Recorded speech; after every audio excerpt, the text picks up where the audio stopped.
Hey, how's it going, guys? I wish this video existed under better circumstances, but unfortunately with the nature of this video, there was no way that better circumstances could exist on this. This is a very hard video for me, because I'm also coming to terms with it myself, and it honestly helps to have a camera in front of me because it helps kind of put on this face almost. So I'll just get down and kind of explain this because you guys are going to see these things, or this instance kind of come up in the future. You may be seeing a certain member of our household that isn't here anymore. And I think, well, I'll just get right into it.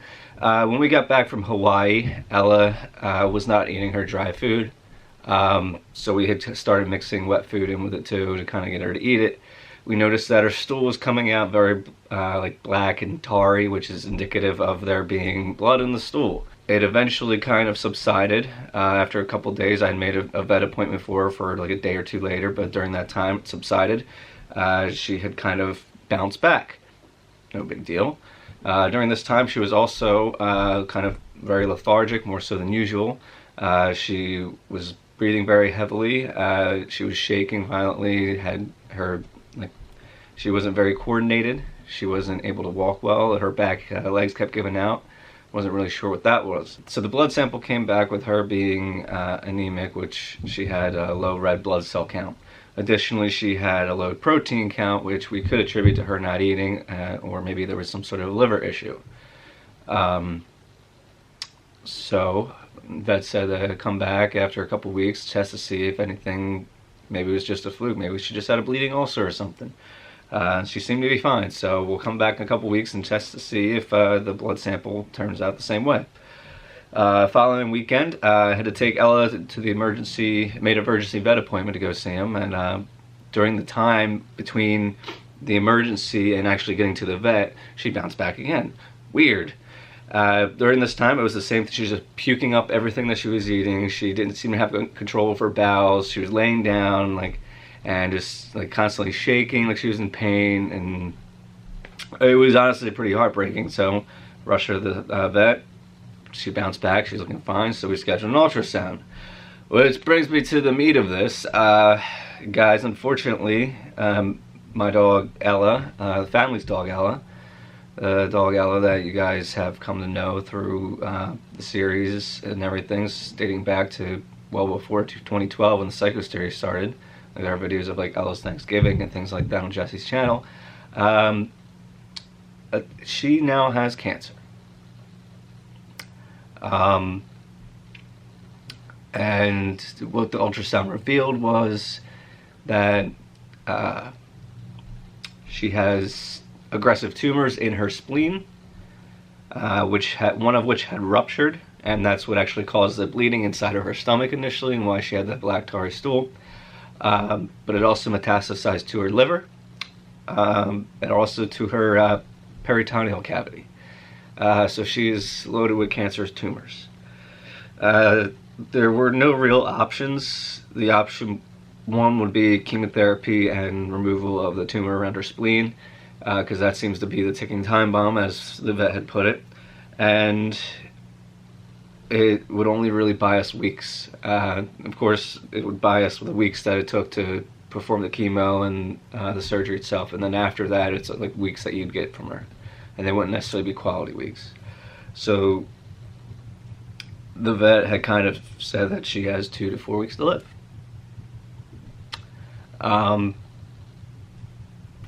Yeah, and I've had Ella since 2008. And she slept in my bed next to me every single day. And I know labs only live 10, 13 years. We had one that lived 13 and a half years, and his health was terrible.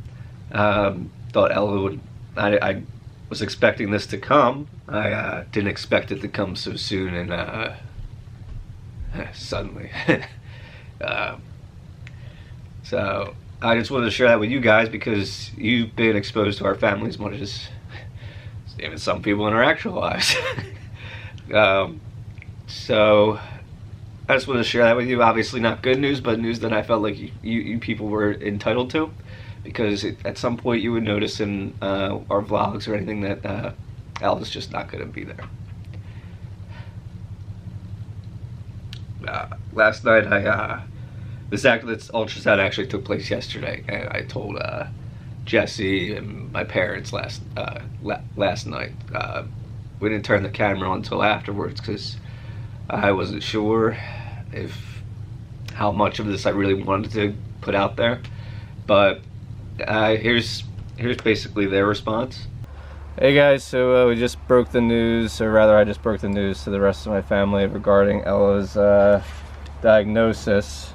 So we got here the diagnosis and then pictures from her ultrasound, unfortunately.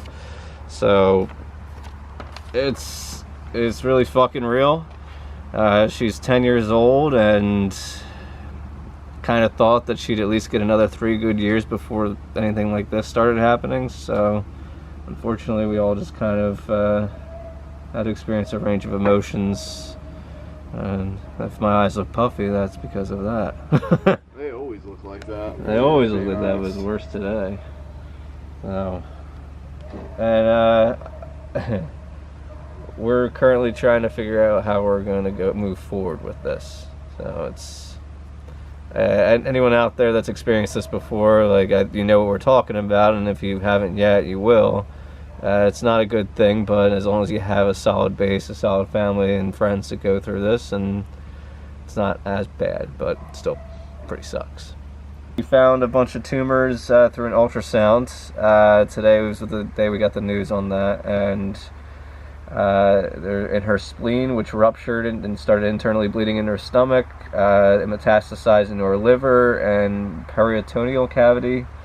The doctor said 2 to 4 weeks, and that she's a ticking time bomb, basically. Yeah, doctor said ticking time bomb. Guys, I understand it was a spleen thing. That is a real organ, and it's a serious one. It actually is pretty important. Yeah, it's a real life Marley and me, guys. I call bullshit. I think Ella, I kind of made the joke before, Ella's not going to feel like dying. It's just not in her agenda. She's stubborn as shit. Call me fucking grade A denier. Just even how the medical system is with humans, they have no clue what they're doing, man. East Bump doctors, Ella looking spry in there. Yeah, even on the diagnosis, honestly, it says the patient is not bleeding at this time and is stable with good membranes, pulses, and general condition bright and alert. So. And yesterday, basically, I wrote her off. Sat out there with her in the yard because she collapsed. But then today, she's lively, and it's just amazing. I really. Yeah. And she's stubborn like the rest of us. We're stubborn. We're hard-headed, and she'll fight, to stay alive as long as she can. Yeah. To Ella.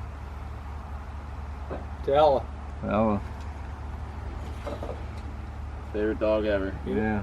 So I know, I'm going to reiterate this. It speaks volumes to have like a core base, a great family of friends that are always there to support you and share and everything. So the process, it sucks. And a lot of you have probably already gone through it, or will go through it, or maybe you're just not pet owners, or maybe you just don't have any connections with any living creature at all. But it's something that we're going to go through together. And like I said, this video isn't meant to it's meant to share with you guys, not necessarily to bring anything down, and also to kind of show you like you don't ever have to go into these things alone. So with that, I don't really have anything much more to say about it, just that we're gonna make Ella's last few weeks, or ideally more, maybe she will be fine for a few months, I don't know, but we're gonna make her last few weeks